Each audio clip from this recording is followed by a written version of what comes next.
Hey, ¿qué tal? Buenas tardes y bienvenidos a este espacio donde hablamos de derechos sin tanto enredo, como si nos estuviéramos tomando un cafecito. El día de hoy nos encontramos con Diego y Eric. y yo, Sharon.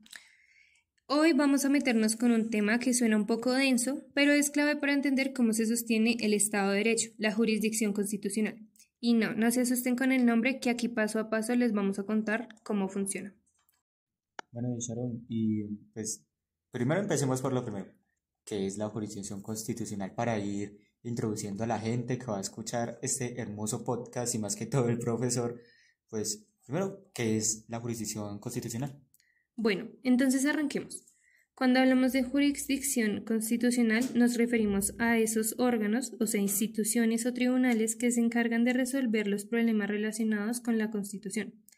Son como los que cuidan que nada ni nadie pase por encima de lo que dice la Constitución. Su función más importante es esa, garantizar que la Constitución siempre esté por encima de todo. Pero esto no se queda ahí. También se encarga de solucionar líos entre las leyes, proteger los derechos fundamentales, resolver peleas entre instituciones del Estado y asegurar que todo se haga como debe ser, siguiendo las reglas. Además, podríamos decir que es como la traductora de la Constitución. Le da el sentido, la interpreta y la adapta según los tiempos, porque la Constitución es la misma, pero el contexto cambia y hay que saber leerla bien. Bueno, pero para que les quede más claro a ustedes y a nuestros oyentes, les voy a decir qué se necesita para que funcione bien. Hay que tener en cuenta que hay unas condiciones que tienen que estar sí o sí. Primero, tiene que haber una constitución rígida, es decir, que no se pueda cambiar fácilmente. Nada de hoy la cambio porque se me antojó.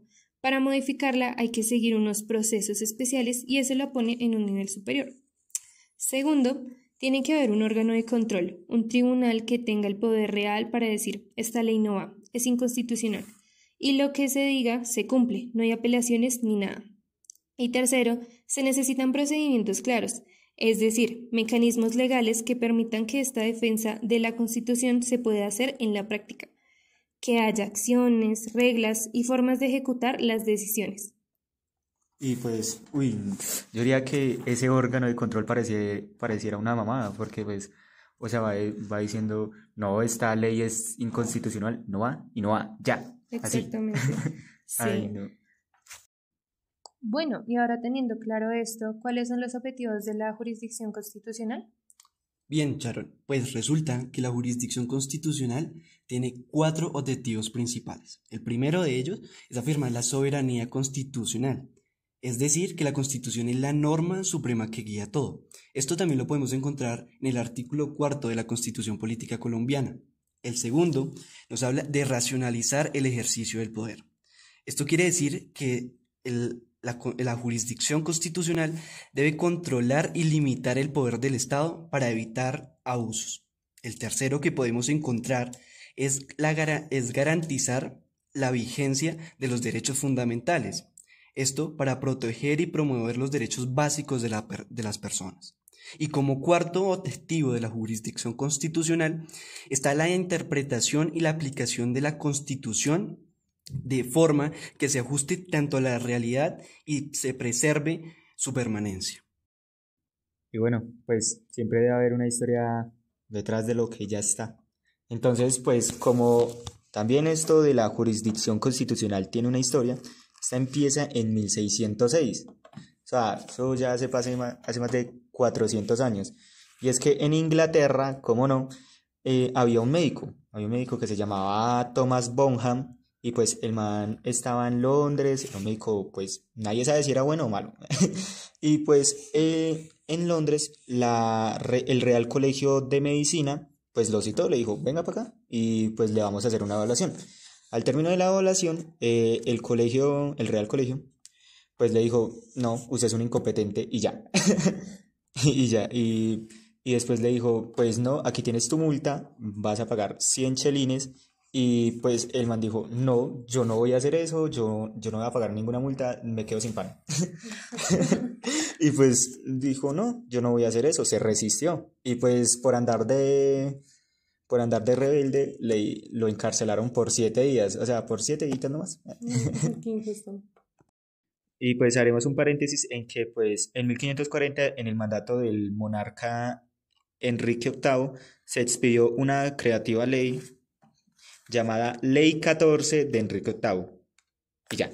Y esta le daba al Real Colegio de Medicina el poder de hacer multas y de hacer detenciones pues a aquellos que les hacía la evaluación, como en el caso de Bonham, y pues de quitarles la licencia de médico y todo eso, y hasta de hacer detenciones, o sea, encarcelarlos.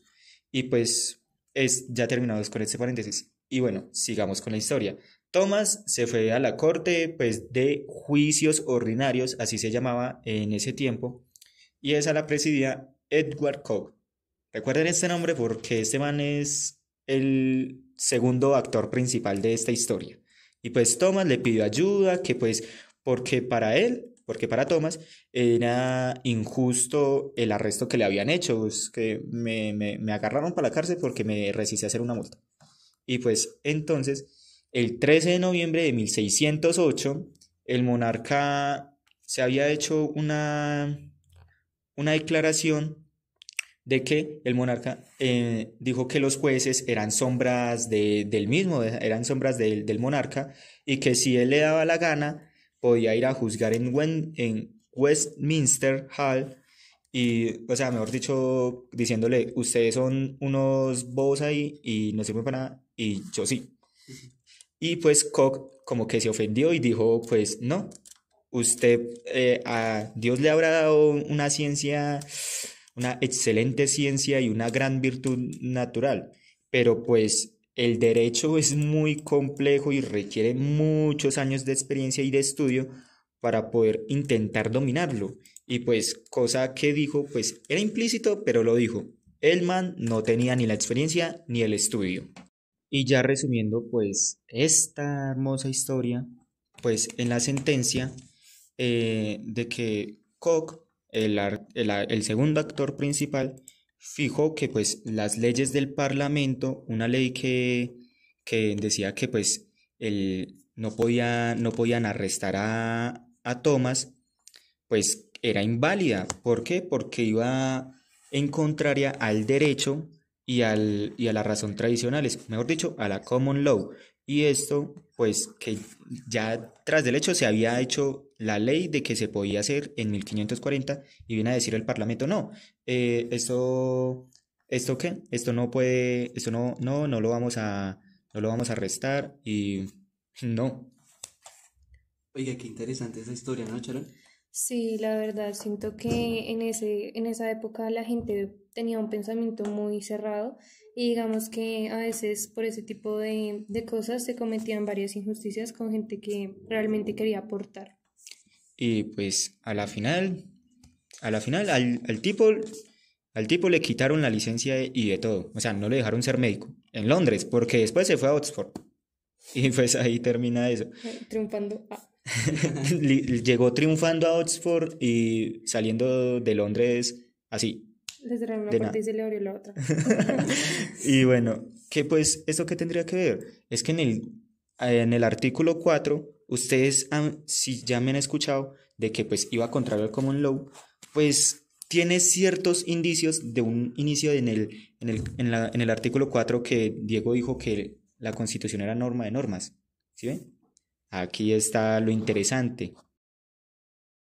Aquí tocaremos el tema de Marbury contra Miles. Otra historia. Para que vean que esto también es historia.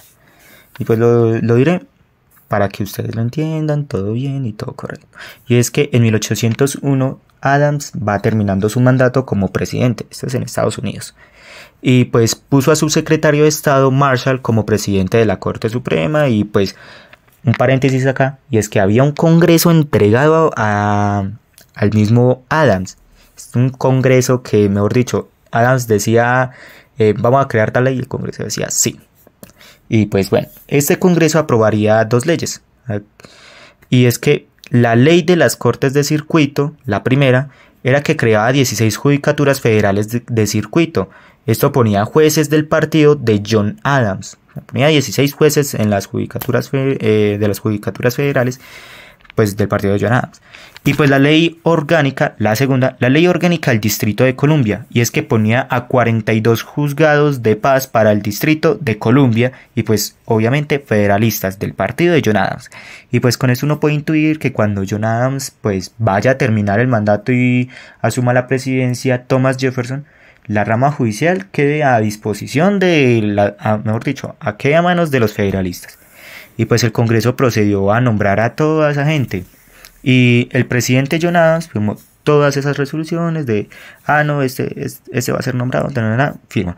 Y pues todo eso pasó el mismo día en que terminaba su mandato. O sea, el nombramiento y la firma de las resoluciones, todo eso pasó el mismo día en que terminaba su mandato. Pero había un error. Y es que el hermano de Marshall y dependiente de este no llegó a despachar las resoluciones de Marbury, de Ramsey, de Townsend y de Harper. De esas 4 personas. Y es que cuando ya había terminado ese día y Thomas Jefferson llegó a tomar el poder, porque pues claramente ganó las elecciones, le dijo a su secretario de Estado Madison que detuviera las resoluciones pendientes de esas 4 personas y dijeron, hey, espere. Y pues con un Congreso ahora de mayoría demócrata republicano, pues iban a derogar esas 2 leyes por ser un poquito cuestionables. Entonces imagínese uno tener, póngase los zapatos de Marbury, que no, me van a nombrar como juzgado de paz. Juzgado de paz, ay, qué bonito. Y ahora al siguiente día, no, mentira, no, eso no va. Y pues Marbury y los demás interpusieron un writ of mandamus, un mandamiento judicial. Y era para que se pudiera remitirse las resoluciones y estos irse tranquilamente a sus cargos. Y pues ahora bien, vamos a leer una cosita del artículo 3 de la sección 2 para que ustedes vean una importancia de lo que tiene esta historia. Y era que esta misma decía que en todos los casos concernientes a embajadores, ministros y cónsules extranjeros, y que en los que en alguna provincia fuese parte, la Suprema Corte ejercerá jurisdicción originaria. En todos los casos mencionados anteriormente, la Suprema Corte ejercerá jurisdicción por apelación según las reglas y excepciones que prescribe el Congreso. Y pues uno dirá, pues, ¿esto qué tiene que ver? Y es que pues la misma Corte Suprema no podía dar un writ of mandamus. O sea, Marbury no debía ir a la Suprema Corte a decir, vamos a interponer un writ of mandamus. No se puede, porque eso iba en contra de la Constitución norteamericana. Y es que como se tiene el poder, como la Corte Suprema tenía ese poder. Y es que se había hecho en 1789 la llamada sección 13 de la Ley de Organización de la Judicatura de 1789. Y esto tenía incoherencia con la Constitución. Y pues al final de todo esto, la medida resolutiva pues mencionó Marshall la cláusula de supremacía, donde decía que la Constitución está por encima y que es la máxima ley. ¿Esto qué tiene que ver? Que pues la sección 13 de la Ley de Organización de la Judicatura de 1789 tenía una incoherencia con el artículo 3, sección 2, y que es superior que una ley, pues la Constitución. Y entonces pues dijo, esto es incoherente, esto no va. Y pues aquí voy a mencionar una frase, y es que hay solo 2 alternativas demasiado claras para ser discutidas. O la Constitución controla cualquier ley contraria a aquella, o la legislatura puede alterar la Constitución mediante una ley. Increíble. Perdón. Y al final Marshall dijo que Marbury debía ser nombrado y que la Corte Suprema no podía ordenar el mandamus porque la ley de 1789, la sección 13 de la Judicatura, era inconstitucional. Y pues que aquí mandaba la Constitución. No manda ninguna ley. Aquí manda la Constitución. Y pues todo eso parecía color de rosa y todo bonito. Pero Marbury nunca llegó nunca llegó a ser juzgado a ser juzgado de paz. ¿Por qué? Porque había 5 años de plazo legal permitido para hacerse todo el proceso y todo eso. Pero el proceso en remitir las resoluciones y todo eso, pues se demoró más de 5 años. Entonces el man se quedó esperando 5 años para decir, bebé, no vas a entrar a ser juzgado de paz. Aquí haremos otra pequeñita historia, esta vez sí será pequeña, y es que en el periodo entre guerras entre 1919 y 1939 aparece la noción de jurisdicción constitucional, con Kelsen como representante mayoritario, y pues su creación de jurisdicción concentrada y pues de la pirámide de Kelsen. Y pues ¿qué es lo que pasa? Y es que en Checoslovaquia, en Austria, en Liechtenstein y en España se crearon órganos autónomos especializados y con un poder diferente, con un poder extraordinario, conocidos como tribunales constitucionales. Estos tenían el objeto de preservar la defensa de la Constitución por cualquier ley. Si por ejemplo en Checoslovaquia se decía en la Constitución que no se come pan y hay una ley de que se permite comer pan, esa ley queda inutilizada, queda inaplicable. Y pues esto aquí nos lleva también a otra vez al artículo 4 de que la Constitución es norma de normas, de que no hay nada por encima de la Constitución. Y pues aquí también se propone que sea independiente de los 3 poderes, del Ejecutivo, del Legislativo y del Judicial, para que se pudieran defender los valores del texto supremo. Muy bien, estoy yo aquí de nuevo para intervenir y venir a darles a ustedes, mis queridos oyentes, una nueva información. Pues resulta que entrada en vigencia la Constitución del 91, Colombia entra en una era del constitucionalismo, la era del constitucionalismo. Y Colombia busca con la entrada en este nuevo ciclo de constitucionalismo que todos los poderes tengan un límite, tengan una barrera, un freno, para que no se excedan. Y estos poderes son el de los ciudadanos del común como constituyente primario y el de los órganos del Estado. Y para ello se habla dentro del texto constitucional en el artículo 4, como lo mencioné yo en mi primera intervención y como lo retomó también aquí mi compañero Eric, es que en este artículo se habla de la supremacía de la Constitución sobre las demás normas. Es la Constitución la norma de normas, está por encima de todo y por tanto no se puede ir en contra de ella. Pero también se conecta con el artículo 6 de la misma Constitución política, y es que en dicho artículo se nos habla de el obligatorio acatamiento y respeto por parte de todos los integrantes del territorio nacional para con la Constitución. Asimismo, se comienza a hablar de los controles de constitucionalidad, que se convierten en uno de los principales, escúchenme bien, uno de los principales instrumentos para frenar el abuso desmedido, excesivo de los poderes del Estado. O sea, se vuelve el freno, se vuelve quien los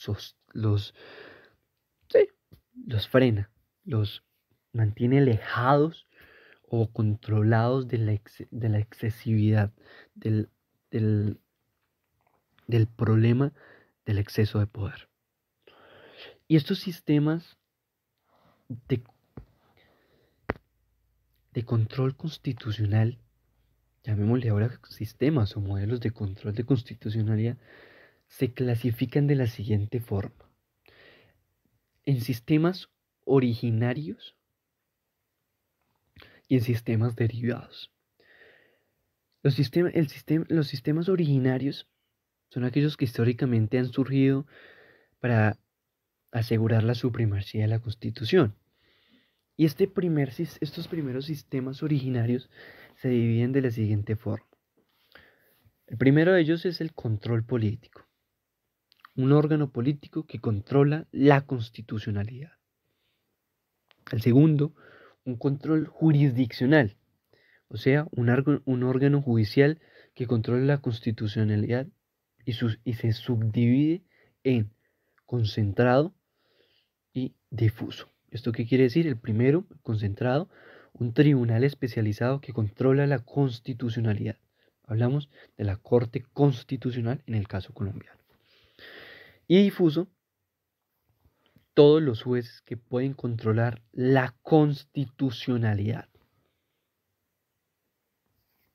Esto ténganlo muy presente. Entonces, sistemas originarios, aquellos que históricamente han surgido para asegurar la supremacía de la Constitución y que se dividen en control político y control jurisdiccional. Este último, control jurisdiccional, se subdivide en concentrado y difuso. Ténganlo muy presente porque es sumamente importante y es una nueva información que ustedes pueden lucir con sus amigos estudiantes de Derecho y sobresalir.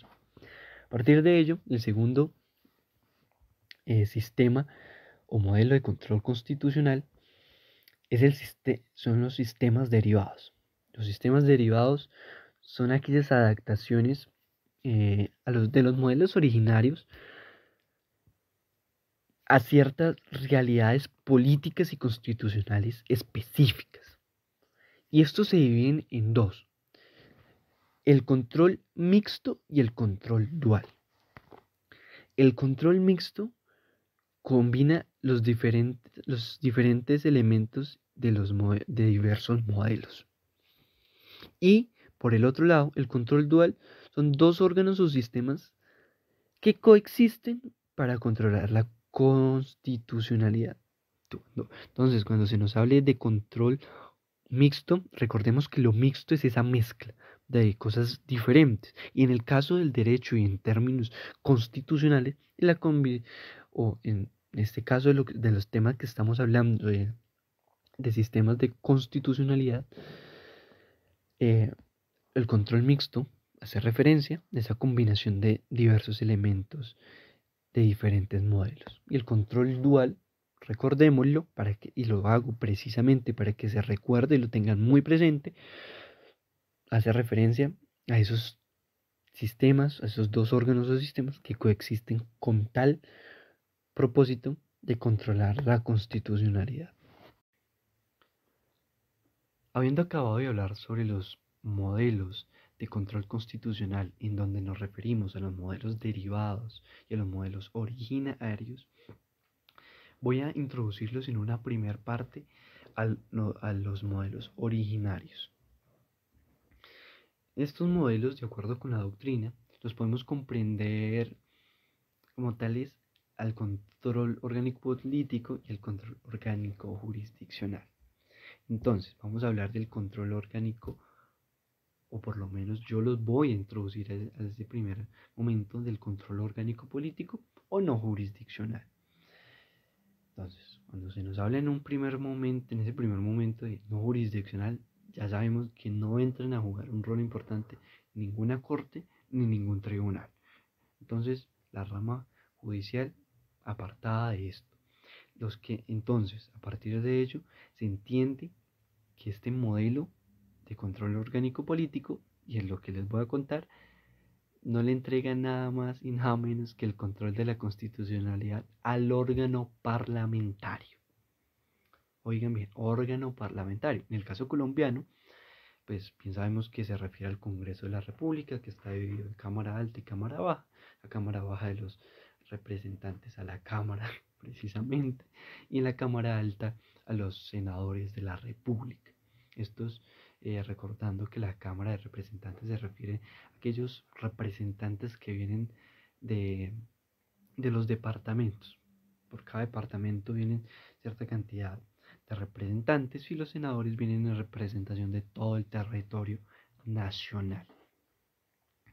Habiendo dicho lo anterior, entendemos que ese control de constitucionalidad se le otorga al Parlamento, al Congreso de la República, en el caso colombiano, repito. O en caso tal, también se le da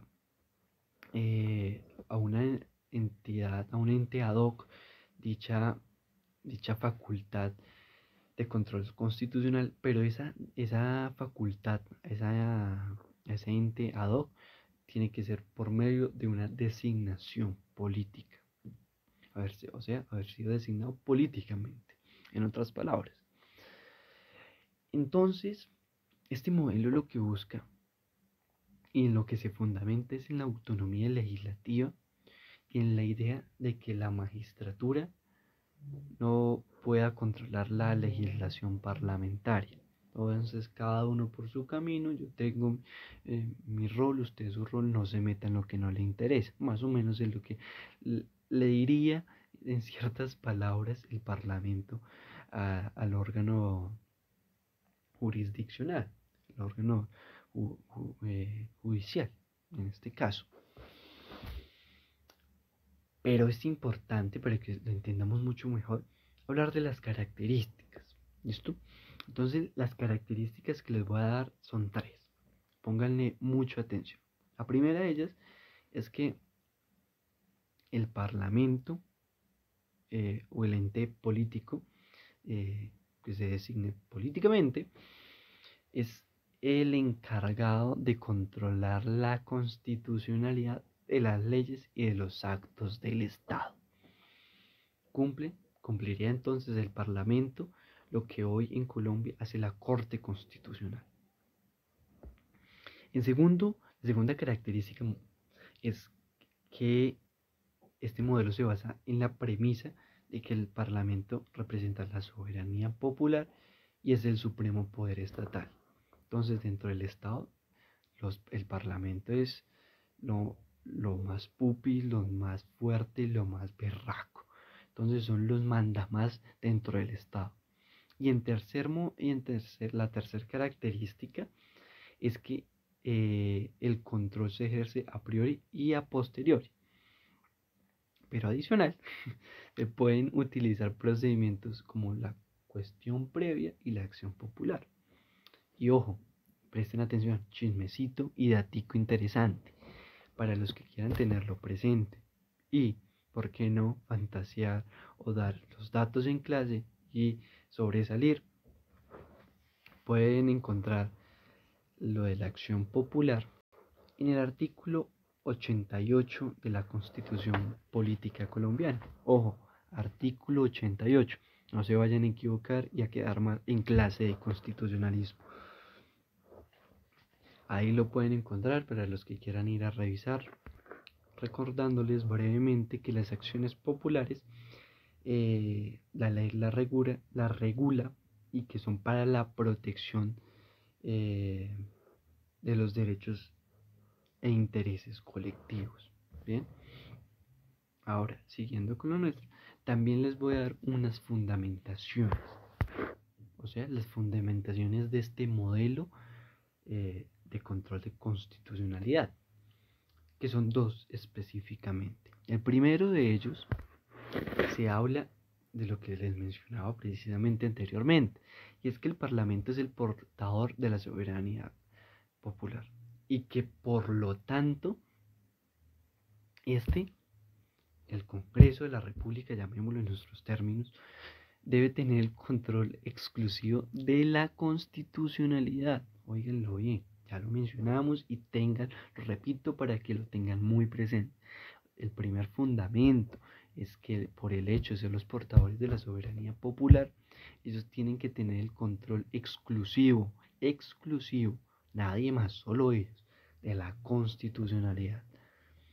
De verificar que nada vaya en contra de la Constitución y que todo sea, como en el caso de nuestra Constitución, que lo menciona en el artículo 4, que ya creo que lo he dicho varias veces, la Constitución es la norma de norma, todos. Entonces está por encima de todos. El segundo fundamento que se usa es que la magistratura no puede ni abrogar ni mucho menos anular una ley, porque esto se consideraría una intromisión a las funciones legislativas. O sea, es una violación al rol que cumple la rama legislativa, es un rompimiento, una destrucción de esa división de funciones que en este caso tendría el legislativo con el control con la constitucionalidad. Y claramente también, para terminar esta primera parte, les voy a hablar de unos ejemplos muy interesantes históricos.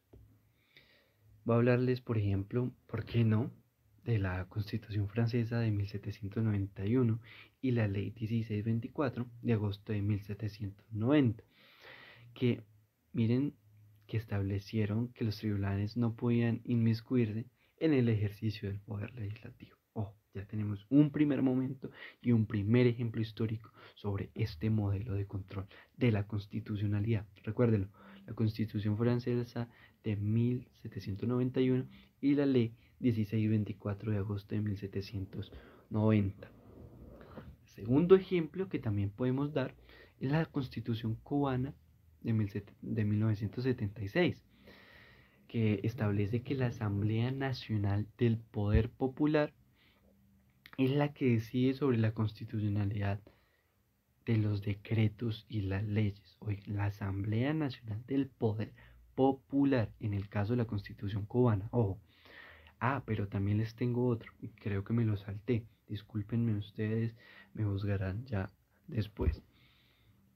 Y retrocediendo un poquitico, bueno, un poco más que un poquitico de la Constitución 90 de cubana del 76, nos vamos a ir a la Constitución de Finlandia del 1919, la cual establece que la Comisión de Asuntos Constitucionales del Parlamento es responsable de emitir los dictámenes sobre la constitucionalidad de las proposiciones de ley. Tercer ejemplo, que en posición de fechas sería el segundo, pero en mi caso pues se me fue, y sería el tercer ejemplo de este modelo de control de la constitucionalidad. Y los dejo con otros dos ejemplitos muy interesantes. Y es que vamos a hablar de la Constitución China de 1982. Sí, la Constitución de la que, como bien sabemos, es una de las segundas potencias económicas del país. Muy interesante, ¿no? Por lo general oímos hablar mucho de las constituciones europeas, de las constituciones de diversos lugares, y aquí les traigo chismecito o datico, para que en términos más técnicos, sobre la Constitución China de 1982, que establece que el Comité Permanente de la Asamblea Popular Nacional será la encargada de interpretar y supervisar el cumplimiento de la Constitución. Interesante, a mí me parece interesante ese dato de la Constitución china. Cuando lo encontré me pareció muy bacano. A mí en lo personal me parece China un país muy interesante y que creo que falta mucho por hablar, digamos, en temas jurídicos, de la rama judicial de China. Todo el tiempo se habla de lo político, de lo económico en China, pero este dato de lo bueno, en este caso no sería jurídico, sino histórico entre ese modelo constitucionalista de China. Pero ahora bien, voy a aclarar un paréntesis para hablar acá un poco de China, porque este podcast, pues, porque no hablemos de todo un poco. Lo que les decía, todo el tiempo nos hablan de China política, de la China económica, pero no vemos ese complemento de la China política jurídica, ¿no? De la China política o la China judicial. Entonces este dato, reitero, es muy interesante, pese a que no habla directamente de lo jurídico, pero sí habla de lo constitucional, de lo que yo denominaría lo político jurídico, ¿no? Entonces ese enlace en este modelo de control constitucional que es político, no jurídico, pero que pues de cierta forma tiene cierta correlación, podría decirse de cierta forma. Espero no equivocarme, quizás lo esté haciendo, pero es lo que yo creo. Por último, los dejo con el Consejo Constitucional francés, que es un órgano político que examina previamente las leyes orgánicas y los reglamentos de las asambleas parlamentarias. ¿Listo? Ahora, en lo personal, vamos a hablar de las ventajas y desventajas. Podemos hablar de las ventajas en primer lugar. Las ventajas que se argumentan y que podemos encontrar a partir de lo que hemos explicado es que este modelo permite, al parecer, una mayor representación de la soberanía popular, mezclado o anclado con con una mayor eficiencia en el control de la constitucionalidad. Pero como hay que hablar de las dos caras de la historia, en este caso del modelo que estamos mirando, también es importante hablar de las desventajas. Y es que también se critica que este modelo puede llevar a una concentración de poder en el Parlamento y a una falta del control efectivo sobre la constitucionalidad, tanto de las leyes como de los actos del Estado. Entonces, se mira con recelo dentro de la crítica el hecho de que el Parlamento sea el encargado de garantizar la efectividad y revisar la constitucionalidad de las leyes y los actos del Estado. Entonces, que dicen que es poco efectivo. Acabamos de hablar de lo que era el control orgánico, político o no jurisdiccional. Ahora vamos a hablar del control orgánico jurisdiccional. Este es un modelo que confía el control de la constitucionalidad, óiganlo bien, a un ente administrador de justicia. Ahora comenzamos a hablar de un administrador de justicia. Ya no hablamos del Parlamento como administrador del control de la constitucionalidad. Ahora hablamos de un integrante de la rama judicial. Y entonces dentro de este control, volviendo al tema, dentro de este control orgánico jurisdiccional hay dos tipos de sistemas. El primero de ellos es el sistema americano o de jurisdicción difusa. El segundo es el sistema europeo o de jurisdicción concentrada.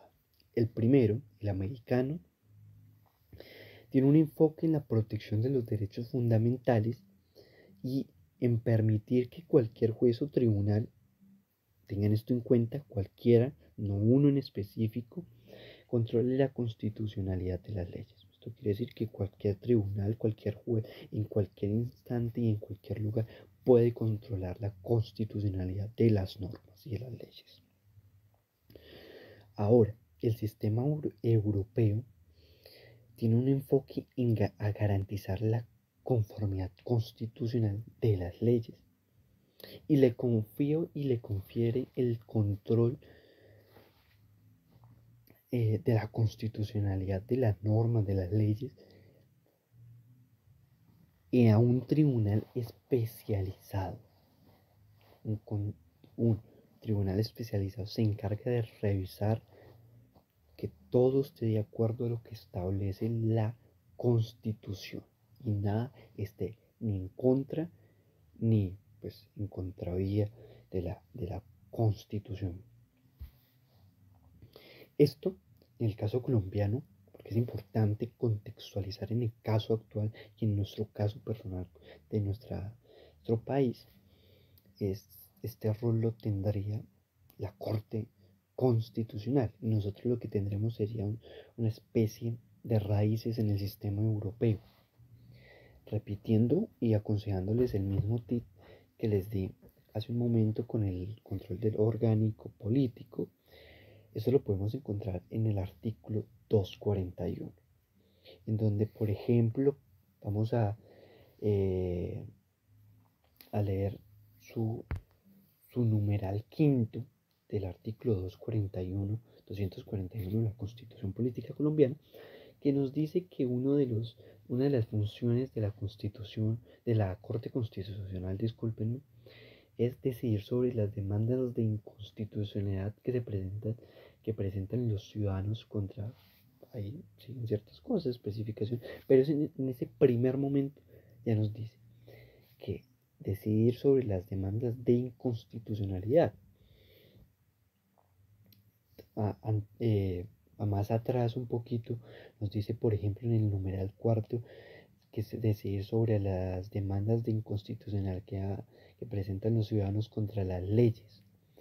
más atrás en el numeral tercero dice que decidir sobre la constitucionalidad de los referendos sobre leyes y de las consultas populares y plebiscitos del orden nacional. Entonces, ya en ese ya mirando ese artículo 241 de la Constitución Política Colombiana, nos damos cuenta que nosotros tenemos unas raíces en el sistema orgánico, el sistema europeo, disculpen, el sistema europeo de jurisdicción concentrada, como ya lo explicamos, y como tal lo podemos encontrar en el artículo 241 de la Constitución Política Colombiana. Entonces, resumiendo lo que anteriormente he explicado, el control orgánico, recordemos, de la jurisdicción, el control orgánico jurisdiccional se divide en dos sistemas con enfoques diferentes. El primero de ellos es el sistema americano, que se centra en la defensa de los derechos fundamentales y le otorga la facultad de controlar la constitucionalidad de las leyes a través de cualquier juez o tribunal. Y por otro lado tenemos el sistema europeo, que es un sistema que se centra en la conformidad constitucional de la conformidad constitucional de las leyes y que le confiere el control de la constitucionalidad a un tribunal especializado que, como lo mencionamos, este sistema tiene raíces en lo que ahora en la nueva era del constitucionalismo en el que entró Colombia con la Constitución del 91. Y bueno, ahora sigo yo. Y pues hablaremos sobre la jurisdicción difusa y el sistema norteamericano. Y es que en la jurisdicción difusa, la inconstitucionalidad de una norma depende de un caso en específico, de un juicio en específico, no de un acto de inconstitucionalidad donde una persona dice esta norma es inconstitucionalidad y el juez dice sí y se inaplica esta ley.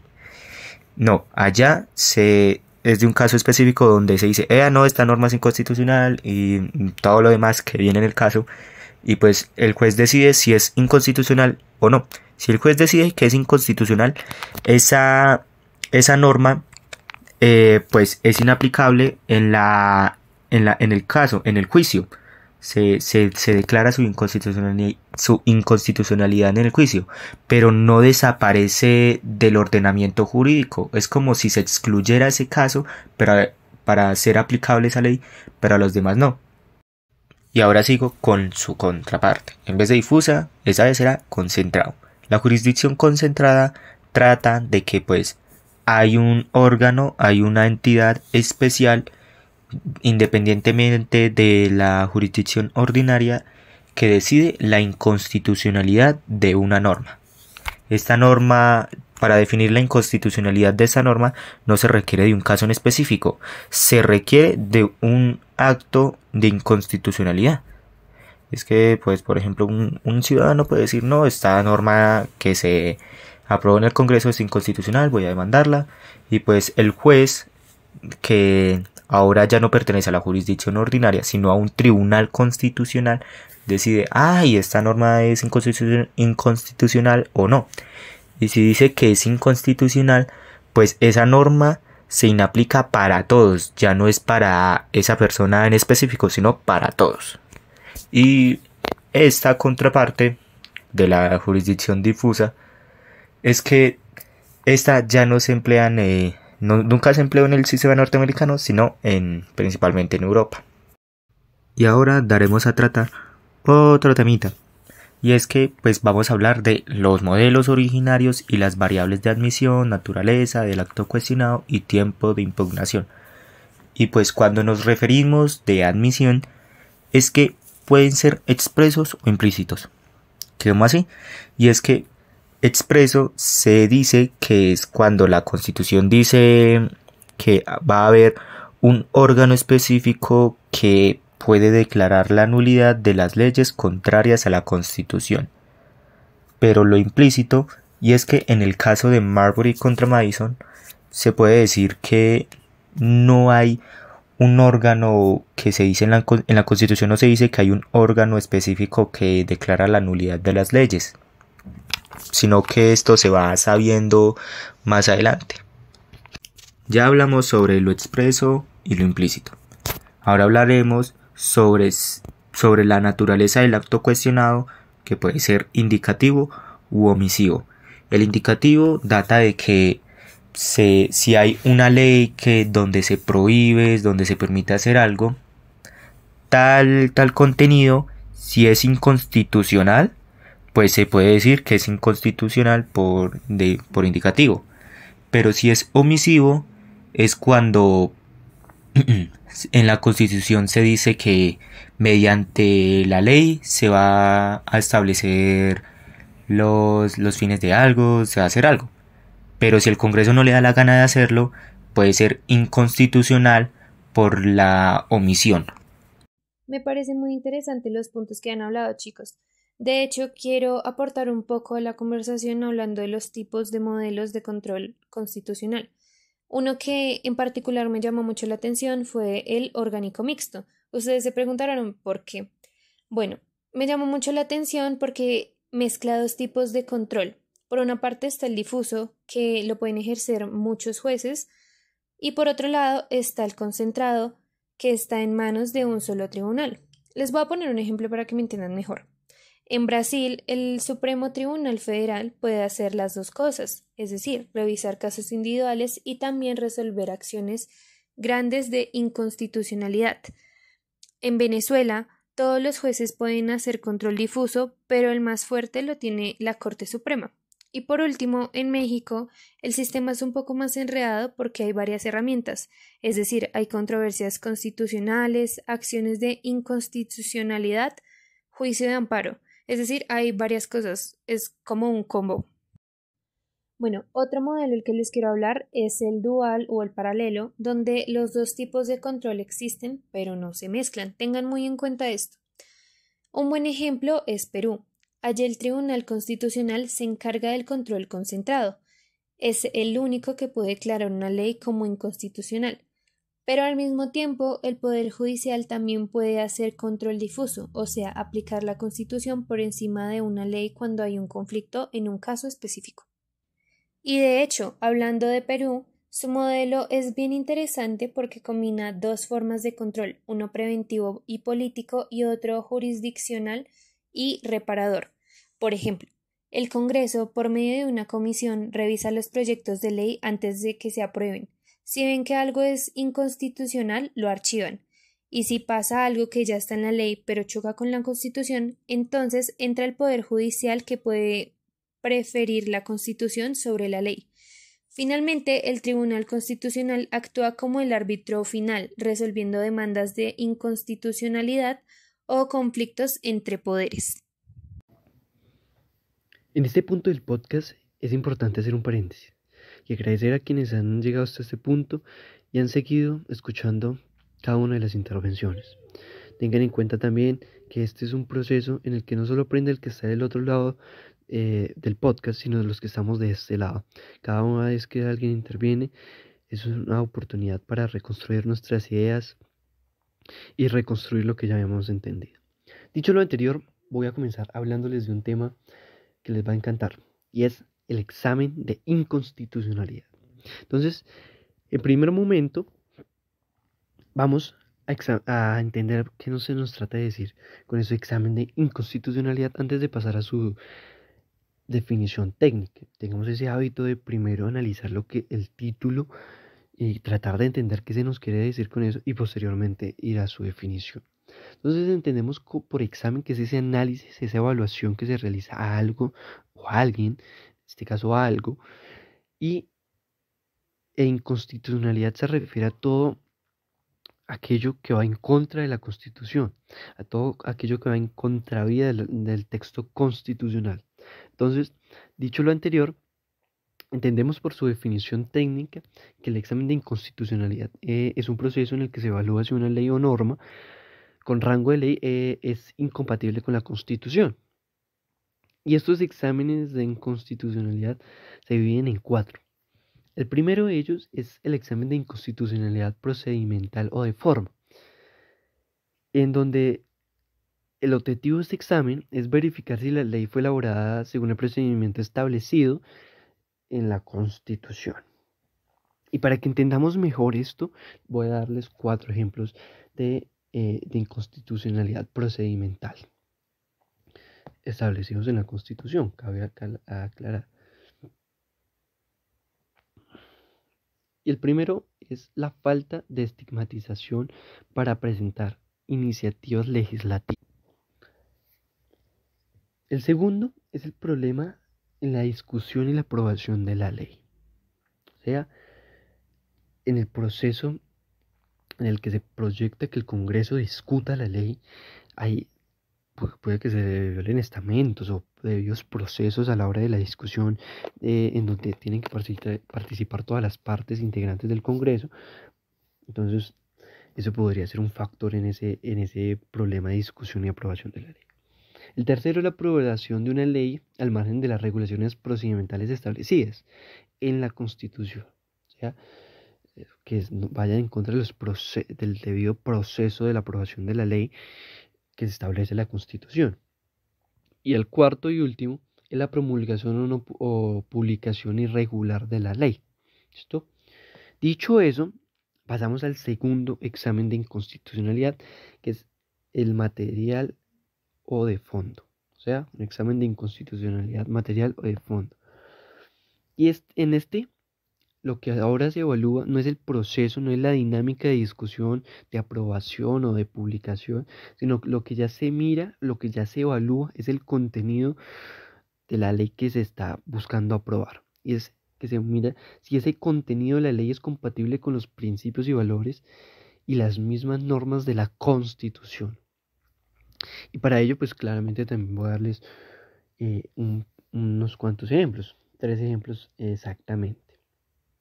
El primero de ellos es la incompatibilidad con potestades o proposiciones técnico-jurídicas que se establezcan en la Constitución.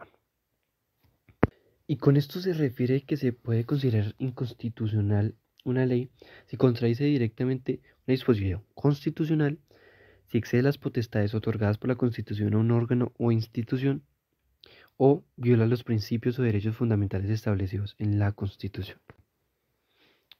El segundo ejemplo es la colisión con principios y valores fundamentales del Estado. Y el tercero es la afectación de categorías, presunciones o ficciones jurídicas establecidas en la Constitución. Ahora, seguimos con el tercer examen, y es el examen de inconstitucionalidad indirecta. Este se refiere y tiene también como objetivo que se realice dicho examen cuando se produce que una norma es incompatible con otra norma que forma parte del bloque de inconstitucionalidad. Ahora, cabe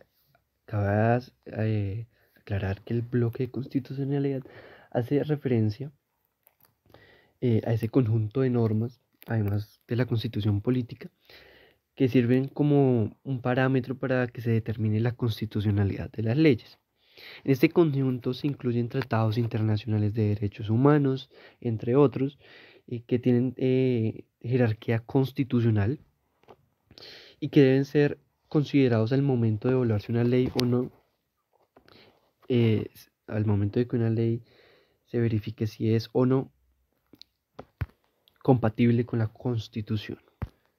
Por tanto, el bloque de constitucionalidad es muy importante y es fundamental para la interpretación y aplicación en cualquier instancia constitucional. Ahora bien, seguimos con el cuarto examen, que es el examen de inconstitucionalidad por omisión legislativa. Este se produce cuando el legislador ordinario incumple con desarrollar legislativamente una norma constitucional, lo que implica o produce que su eficaz aplicación se impida, se torne compleja. Y algunos principios que se consideran en este tipo de examen son los siguientes. La infracción constitucional por omisión, que se refiere a que la acción de disponer o atribuirse una competencia no asignada ni atribuida es un principio de inconstitucionalidad dentro de este examen. El segundo es la legitimación para impulsar la jurisdicción constitucional cuando la omisión genera un daño o gravamen a un ciudadano. Y el tercero es la obligación constitucional, escuchen bien, la obligación constitucional de legislar cuando la Constitución lo ordena expresamente. Entonces tengan muy presentes estos tres principios que pertenecen al examen de inconstitucionalidad por omisión legislativa. ¿Listo? Entonces vamos a hacer un repaso muy rápido para que lo tengan presente. Y es que entendemos que el examen de inconstitucionalidad es un proceso fundamental para garantizar que las leyes y las normas sean compatibles con la Constitución y protejan los derechos fundamentales de los ciudadanos. Y dentro de esos exámenes de constitucionalidad encontramos 4. Que el primero de ellos, recordemos que hablamos del examen de inconstitucionalidad procedimental o de forma, el examen de inconstitucionalidad material o de fondo, el examen de inconstitucionalidad indirecta, en donde también hablamos y explicamos brevemente el bloque de constitucionalidad. Hablamos también del examen, y que fue el último, el examen de inconstitucionalidad por omisión legislativa. Entonces, espero les haya gustado esta nueva intervención y hayan aprendido mucho más. Muchas gracias, Diego, pues por haber hecho esa maravillosa intervención, y ahora seguiré yo. Y es que hablaré de los elementos de inconstitucionalidad por omisión. Y pues primero, pues esa inejecución puede ser absoluta o relativa. La primera, o sea, la absoluta, o sea, ocurre cuando no hay una ley que permita el desarrollo del texto de la cláusula constitucional. O sea, hay una laguna legal. Y la relativa es cuando esa ley que es creada para desarrollar el texto es ineficaz, o sea, no sirve. Y otro elemento es que la acreditación de la inejecución de esa cláusula constitucional mediante una ley por el legislador es imprescindible o es importantísimo para la ciudadanía. ¿Cómo así?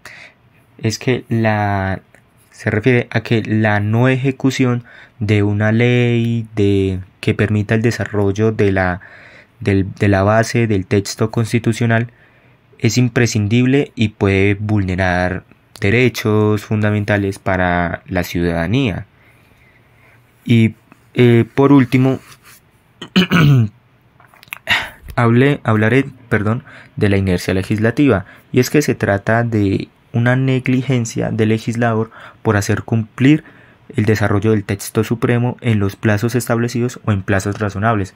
Es decir, que si en la Constitución se dice desarrollar tal cosa en, no sé, en tanto tiempo, o si no lo dice, pues en tiempo racional, se puede decir, no sé, tal vez un año, máximo 5, algo así, pero es cuando ya es irrazonable el tiempo que se utiliza para intentar hacer el desarrollo de esta misma. Se demora tal vez unos 20 años para hacer eso.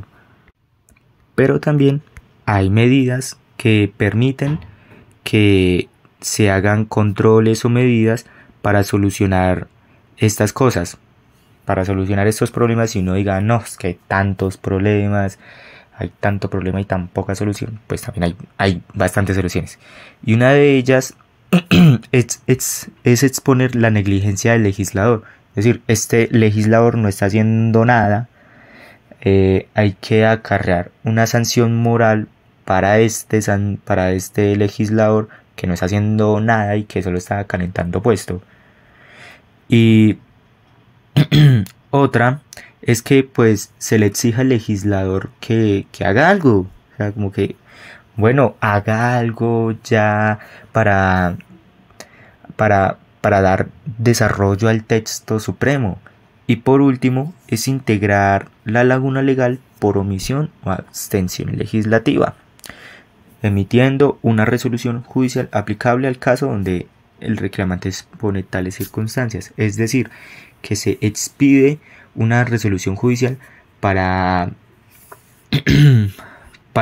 aplicar el caso donde un reclamante dice, bueno, me están vulnerando tal cosa y tal cosa de la Constitución, y este dice, no hay una ley, hay una laguna legal, bueno, vamos a integrarla. Y seguiré, otra vez yo, porque vamos a hablar sobre la actividad contralora manifestada en una resolución o sentencia.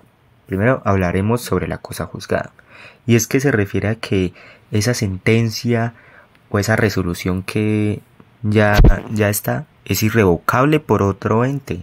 O sea, nadie más puede decir, ay no me gustó esto, vamos a revocarlo.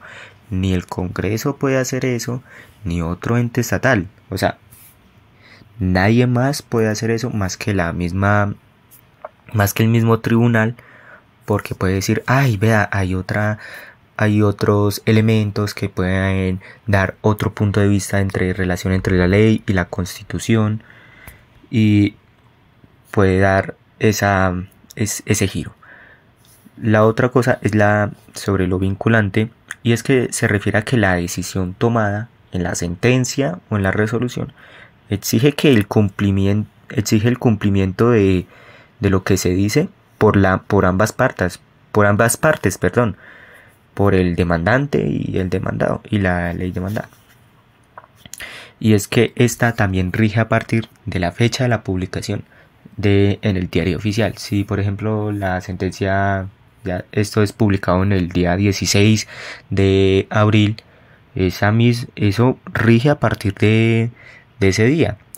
Pero como en el caso anterior, si hay pruebas, hay elementos que puedan dar un giro a la situación, se pueda tomar una decisión diferente a la decisión ya tomada, pues se puede dar otro giro en la trama.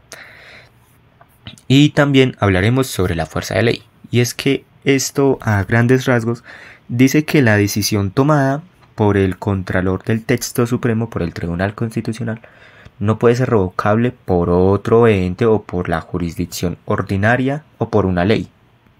Y esa vez vamos a hablar sobre vamos a hablar de la jurisdicción constitucional y los procesos constitucionales.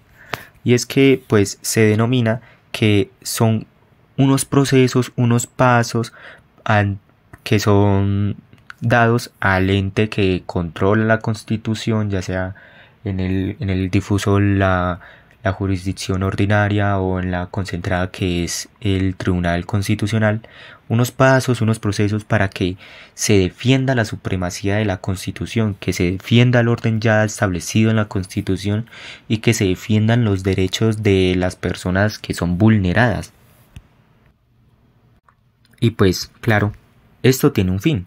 Los fines de los procesos constitucionales hace que se defienda, pues anteriormente ya mencioné, es que se defiendan los derechos fundamentales de las personas que rigen dentro de ese marco normativo, también de que se garantice la primacía de la Constitución, de que la Constitución está por encima de cualquier ley y que la Constitución está por encima de cualquier persona que quiera gobernar como le dé la gana.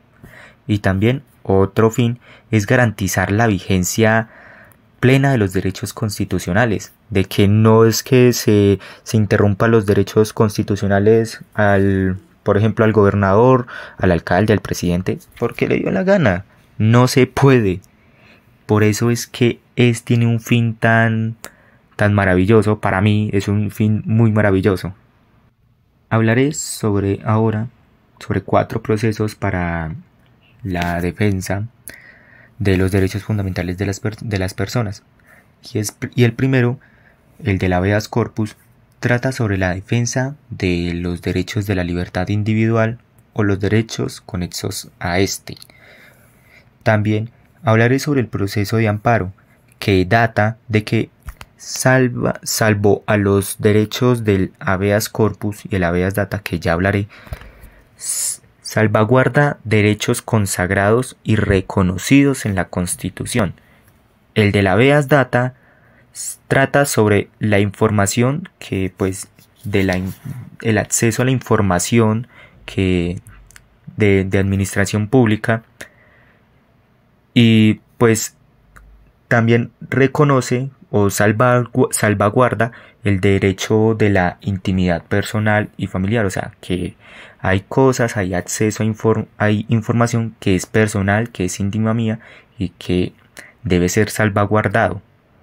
Y por último, el proceso de cumplimiento es que cuando hay un funcionario público que literalmente no está haciendo nada, que no hace lo que debe hacer, alguien puede hacer esto para que el funcionario público haga. Literal, es para que haga. Bueno, yo ahora les quiero hablar un poco más a fondo sobre algunos procesos que garantizan que todo siga funcionando de manera coherente en el país. Quiero que ustedes oyentes lo tomen o lo piensen como cuando uno arma un rompecabezas, es decir, que todas las piezas tienen que encajar para que tenga sentido. Lo mismo pasa con el sistema jurídico. La Constitución es la pieza que le da la forma al resto del sistema. Es la que estructura todo y sirve como criterio para validar si una norma está bien hecha o no. Además, la Constitución no solo dice qué se puede hacer o no, sino que también crea los órganos que hacen las normas. Les dice qué tienen que hacer, cómo deben trabajar y qué límites no deben pasar. De ahí se forma lo que conocemos como el orden jurídico estatal, que es ese conjunto de normas que se aplica en todo el país. Este orden tiene que ser sistemático, coherente y con jerarquía, es decir, que las normas inferiores respeten a las superiores, que se respete a la Constitución, que es la que manda como la mamá de los pollitos. Y para cuidar todo este orden existe procesos de garantía que entran a actuar cuando algo no cuadra. Les voy a poner otro ejemplo. El proceso de inconstitucionalidad se usa cuando una ley va en contra de la Constitución, ya sea por cómo se hizo o por lo que dice. Otro ejemplo es el proceso de acción popular que sirve para tumbar normas administrativas o reglamentos que violen la Constitución o la ley. Y por último, el proceso competencial, que aparece cuando hay un conflicto sobre quién tiene qué competencia. Puede ser que alguien esté haciendo algo que no le corresponde o que esté cumpliendo con una función no asignada. Estos procesos son como una herramienta para ajustar las piezas del rompecabezas cuando algo no encaja y ayuda a mantener la unidad del sistema legal. Bueno, ahora yo les quiero hablar de un tema bien interesante. ¿Ustedes nunca se han preguntado cómo pueden actuar los jueces constitucionales cuando interpretan la Constitución? Porque sí, una cosa es aplicar lo que dice el texto, pero otra cosa es interpretar lo que significa a día de hoy, en la realidad actual. Hay dos posturas claves frente a eso. Primero está la postura del self-restraint, o sea, la autorrestricción para los que no saben inglés. Aquí la idea es que los jueces no deben meterse más de la cuenta. Deben respetar lo que quiso decir el constituyente original y no salirse del texto. Es una forma de ver la Constitución como algo fijo, claro y sin doble sentido. El ejemplo clásico es el caso de Dred Scott y Stanford en 1856, donde se usó esta lógica originalista. Y por el otro lado está el activismo judicial. Esta postura ve la Constitución como un texto vivo y puede adaptarse a los cambios sociales, políticos y culturales. Aquí los jueces tienen un papel más activo y pueden darle nuevos sentidos a lo que dice la Constitución. El ejemplo de esta manera de pensar se ve en casos como Lochner versus New York o Giltlow versus United States, donde las decisiones cambiaron según el contexto de cada época. Ahora bien, muchos expertos dicen que lo ideal es utilizar la autorrestricción como regla general y dejar el activismo judicial para momentos excepcionales, es decir, cuando hay una crisis institucional o un cambio social muy profundo que exige una interpretación más amplia. Estando ya en la recta final de este podcast y en mi última intervención en el mismo, quiero despedirme hablándoles de un tema que es la jurisdicción supranacional de los derechos fundamentales. Cuando hablamos de esta jurisdicción, nos referimos a las competencias de organismos internacionales para proteger los derechos humanos cuando los estados no quieren hacerlo o no pueden. En conclusión, cuando les queda grande proteger los derechos humanos. Y esto se logra a través de mecanismos supraestatales que permiten pues que las personas alcancen el remedio jurídico para la vulneración de sus derechos básicos o esenciales.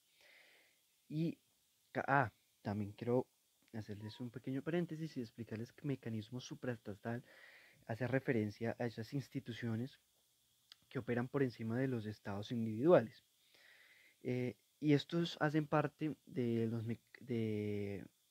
los mecanismos de la supranacionalidad. ¿Esto qué quiere decir? Que es un sistema donde los estados pues le ceden parte de la soberanía a una entidad superior, parte de su soberanía. Explicado lo anterior, voy a hablarles de las características de la jurisdicción supranacional. La primera de ellas es que fortalece el sistema de garantías para la protección de los derechos fundamentales de las personas. ¿Esto qué quiere decir? Que hay más garantías para quienes se les han vulnerado sus derechos fundamentales de que se les proteja. Si el Estado no pudo, si el Estado no quiso hacerlo, pues están estos órganos internacionales que les dan mayor garantía y les dan mayores posibilidades de acceder a una protección de sus derechos fundamentales. En segundo lugar, es que permite declarar la responsabilidad internacional del Estado por la violación de derechos humanos. Esto, en el caso colombiano, hay un caso muy interesante y lamentable, y es el, el exterminio de los integrantes de la Unión Patriótica. La Corte Interamericana de Derechos Humanos declara al Estado colombiano como responsable del exterminio de los integrantes de la Unión Patriótica. Eso es un ejemplo muy claro de lo que hace referencia a esta característica, por ejemplo, que por cierto es un suceso muy lamentable, donde vemos que un Estado, en lugar de proteger como debería ser su trabajo, pues acabó eh, sin darle garantías de protección a los integrantes de este partido político. Continuando con las características, hablamos también de la implicación de la transnacionalización de las prerrogativas humanas. Esto permitiendo a las personas alcanzar la tutela a través de la acción ante organismos internacionales. Ahora, también hay unos requisitos para recurrir a esto. Y es, en primer lugar, agotar todos los recursos internos, salvo que sean ineficaces o inexistentes. ¿Esto qué quiere decir? Que pues si habiendo, pues en primer lugar se tiene que agotar todos los recursos que hay dentro de, por ejemplo en el caso colombiano, dentro de Colombia, para hacer, para defender o proteger esos derechos fundamentales vulnerados, se tienen que agotar todos esos mecanismos. Ahora bien, si están esos mecanismos pero son ineficaces, pues claramente si no sirven para nada y se acuden a ellos, si no hay una respuesta inmediata, una respuesta contundente, pues eso se toma como una medida para recurrir de inmediato a los órganos internacionales, a los organismos internacionales para que se protejan los derechos fundamentales. El segundo requisito es que se acredite que se han utilizado todos los medios disponibles del país antes de recurrir a la jurisdicción supranacional. O sea, hay que tener material probatorio de que ya se acudió a todos los medios disponibles en el país y que ninguno dio respuesta o las respuestas fueron ineficaces o realmente no están haciendo nada, incluso pueden estar involucrados con los mismos integrantes o grupos o comunidades o individuos que están vulnerando dichos derechos fundamentales. Y también es importante hablar de los antecedentes históricos sobre esta jurisdicción. El primero de ellos es el de la Corte Internacional de Justicia Centroamericana en el 1907, que fue el primer ente de justicia supranacional de carácter permanente y obligatorio. Recuerden, la Corte Internacional de Justicia Centroamericana. El segundo ejemplo son los tribunales arbitrales mixtos internacionales de 1919, que permitieron a los ciudadanos comparecer para la protección de sus libertades fundamentales. El tercer y último ejemplo histórico, antecedente histórico, es la Organización de las Naciones Unidas del 1945. Y es que es el inicio del proceso de protección de los derechos humanos a nivel supranacional. O sea, recordemos, para que no se nos hagan tan largos, las siglas de Organización de las Naciones Unidas es la ONU. Ahora, hablemos también de organismos internacionales, como el Comité para la Eliminación de la Discriminación Racial de 1965, el Comité de Derechos Humanos de 1966, el Comité contra la Tortura de 1984 y el Comité para la Eliminación de la Discriminación contra la Mujer en 1979. Y ya para finalizar, hablaré de la adhesión estatal. Con la adhesión estatal entendemos que el Estado adhiere estos o le da competencias a estos organismos internacionales para colaborar mutuamente con el país o internamente en el país. Y esto en primer lugar se da a través de la celebración de tratados internacionales que le permitan el acceso personal a la jurisdicción supranacional. En el caso, por ejemplo, recordemos a la ONU. La ONU tiene en Colombia varias comisiones y misiones trabajando en diversas áreas. Ahora, también se deben tener establecidas cláusulas constitucionales que expresas que reconozcan las competencias de organismos internacionales para proteger los derechos humanos. ¿Listo? Todo eso lo vamos a resumir como lo hemos venido haciendo para que lo tengan muy presente. Entonces, la jurisdicción supranacional es un mecanismo fundamental para proteger los derechos humanos cuando los estados no pueden o no quieren hacerlo.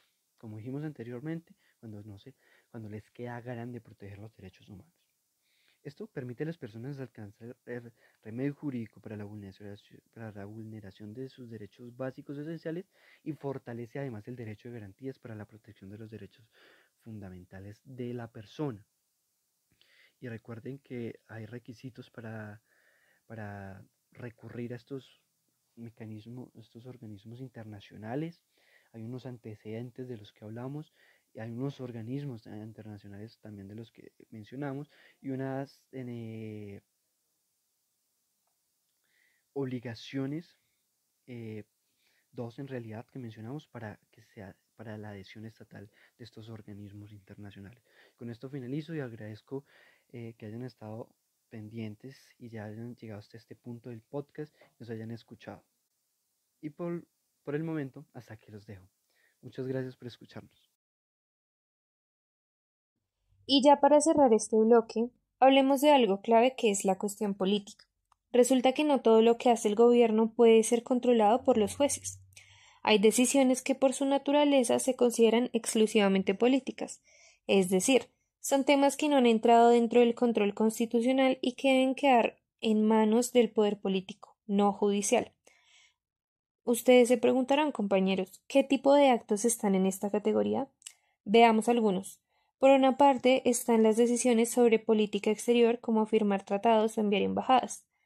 Los temas de defensa nacional como declarar la guerra o declarar estados de excepción, el derecho de gracia que incluye amnistías, indultos y conmulgación de penas, y otros asuntos más variados como otorgar pensiones de gracia o condecoraciones.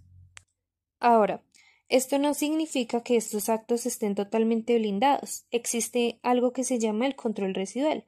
Esto permite que, aunque el fondo del acto no pueda ser juzgado, sí se pueda revisar si, por ejemplo, se cumplieron los procedimientos formales, el gobierno no excedió el uso de su poder y si hay una lógica clara entre el motivo del acto y lo que se busca lograr.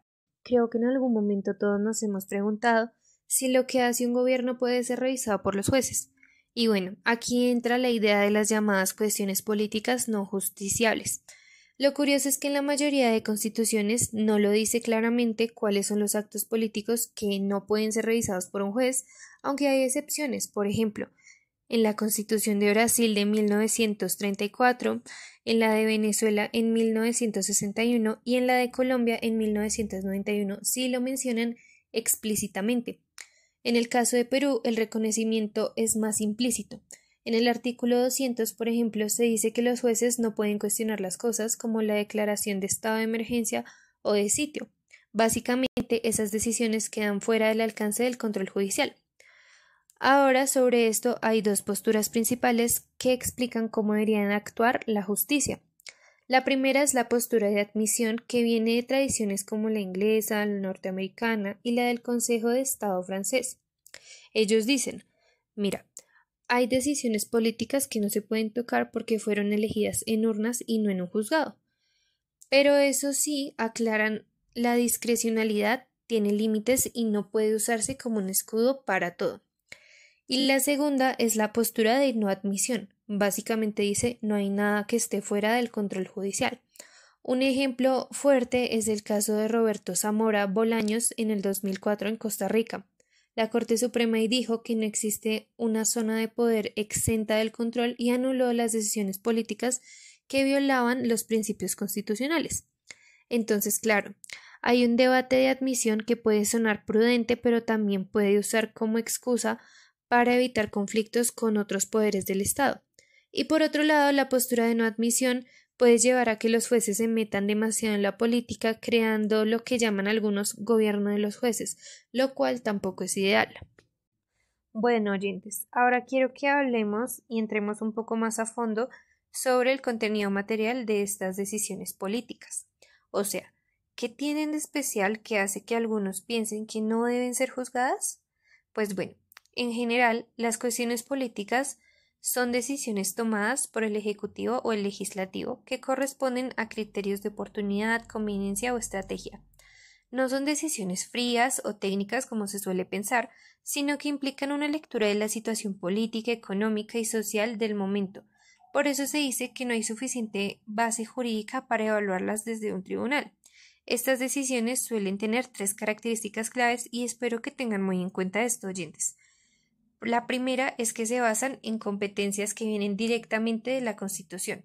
La segunda requiere evaluar circunstancias políticas complejas. Y la tercera involucra escoger una medida entre varias opciones válidas dependiendo del contexto. Entonces, cuando no hay una norma clara que diga esto sí se puede revisar y esto no, la autorrestricción judicial es lo que muchos consideran adecuado, o sea, que los jueces elijan no intervenir si no hay una base clara para hacerlo.